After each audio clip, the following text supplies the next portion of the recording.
سے پہلے کہ تم مشغول ہو جاؤ، آج تمہیں وقت ملا ہے، تم نماز ادا کر سکتے ہو، تم روزہ رکھ سکتے ہو، تم باقی دیگر نیک اعمال کر سکتے ہو۔ وقت کو غنیمت جان کر آج ہی یہ عمل کر لو، اس سے پہلے کہ تمہیں کسی مشغولیت کے اندر ڈال دیا جائے، اس سے پہلے کہ کوئی شغل کوئی کام تمہیں مشغول کر لے۔ اپنے وقت کے اندر تمام نیک اعمال کر لو۔ اور فرمایا وَسِلُّ الَّذِي بَيْنَكُمْ وَبَيْنَ رَبِّكُمْ بِكَثْرَةِ ذِكْرِكُمْ، اور اپنے رب کے درمیان کا جو تمہارا رشتہ ہے اسے منقطع مت ہونے دو، اس کو جوڑ دو، اپنے رب سے اپنے رشتے کو استوار کر دو، اپنے رب سے اپنے رشتے کو مضبوط کر لو۔ بذکر، کس کی وجہ سے؟ ذکر کی وجہ سے، اللہ رب العالمین کے ذکر کی وجہ سے۔ وَكَثْرَةِ الصَّدَقَةِ، اور دوسرا عمل کثرت سے صدقہ کرنے کی وجہ سے تم اپنے رشتے کو رب سے مضبوط کر لو۔ بِالسِّرِّ وَالْإِعْلَانِيَةِ، چاہے تمہیں صدقہ خفیہ طور سے کرنے کا موقع ملے یا پھر اعلانیہ طور سے کرنے کا موقع ملے، تم رب العالمین کے دربار میں اپنی نیکیوں کو پیش کر دو، اس سے پہلے کہ تمہاری وفات ہو جائے یا اس سے پہلے کہ تم مشغول ہو جاؤ۔ اور پھر 3 چیزیں بتائی محمد الرسول اللہ صلی اللہ علیہ وسلم نے، جب تم یہ سارے اعمال کر دو گے، توبہ بھی کر لو گے اور کثرت سے نیک اعمال کرنے لگ جاؤ گے، تو رزقو، سب سے پہلا فائدہ جو تمہیں ہوگا وہ یہ ہوگا کہ تمہیں رزق دیا جائے گا۔ آج ساری امت پریشان ہے اس وجہ سے کہ حلال روزی کہیں سے نہیں مل رہی۔ ہر کوئی کہتا ہے ہم روزگار نہیں ہیں، بے روزگار بیٹھے ہوئے ہیں۔ کہاں سے روزگار ملے گا؟ کب ہم نے کتابیں ٹٹولی؟ کب ہم نے اسباب تلاشی؟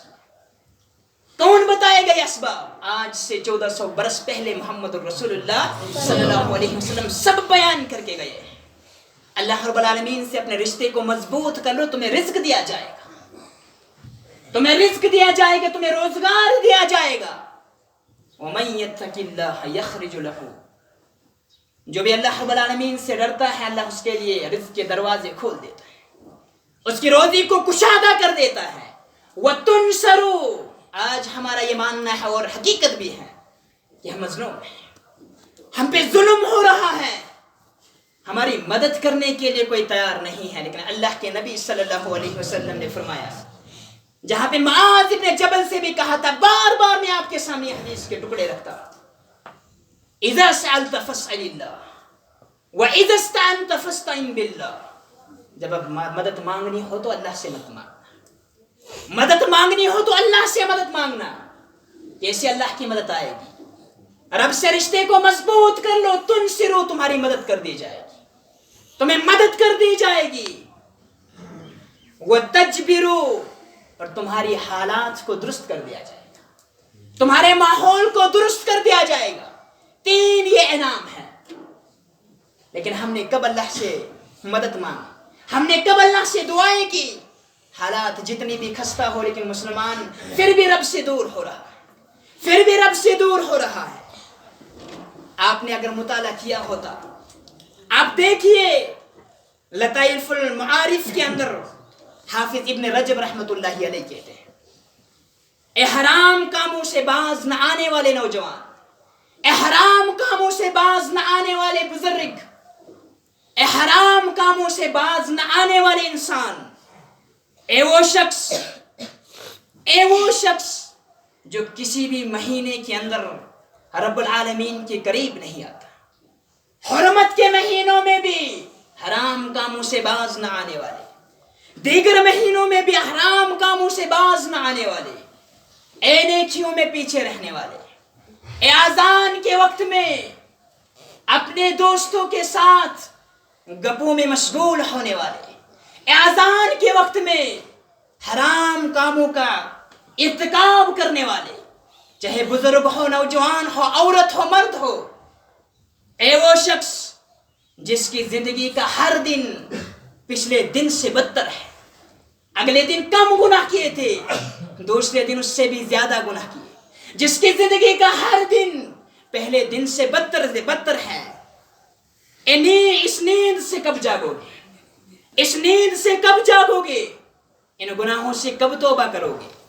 اے وہ شخص جس کے بڑھاپے نے بھی اس کی زندگی میں تبدیلی نہیں لائی، جس کے بڑھاپے نے بھی اس کی زندگی میں تبدیلی نہیں لائی، اس سے بہتر یہ ہے قرآن و سنت کی واعظ و نصیحت سے بھی تمہاری تبدیلی نہیں ہوئی، اس سے بہتر ہے تمہاری موت ہو جائے۔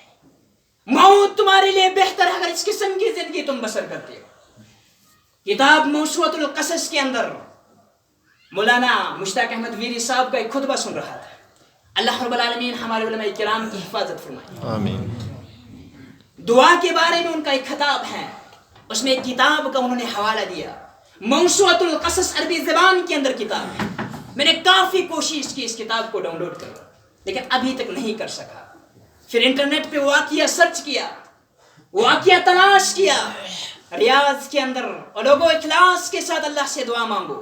اللہ حالات کو تبدیل کرنے والا ہے، اللہ حاجات کو پورا کرنے والا ہے، اللہ مشکل کو دور کرنے والا ہے، اللہ ہدایت دینے والا ہے، اللہ رزق دینے والا ہے، اللہ ہماری مدد کرنے والا ہے۔ کیا کام ہے ایسا جو ہمارے رب سے نہیں ہو سکتا؟ ریاض کے اندر ایک خاتون ہے اپنے چھوٹے چھوٹے 2 بچوں کے ساتھ، افطاری کے وقت میں انہوں نے حدیث سنی تھی، اللہ کے نبی نے فرمایا تھا صلی اللہ علیہ وسلم نے کہ ایک دعا ہوتی ہے لا تردو، جسے رد نہیں کیا جاتا، یعنی دعا قبول ہوتی ہے۔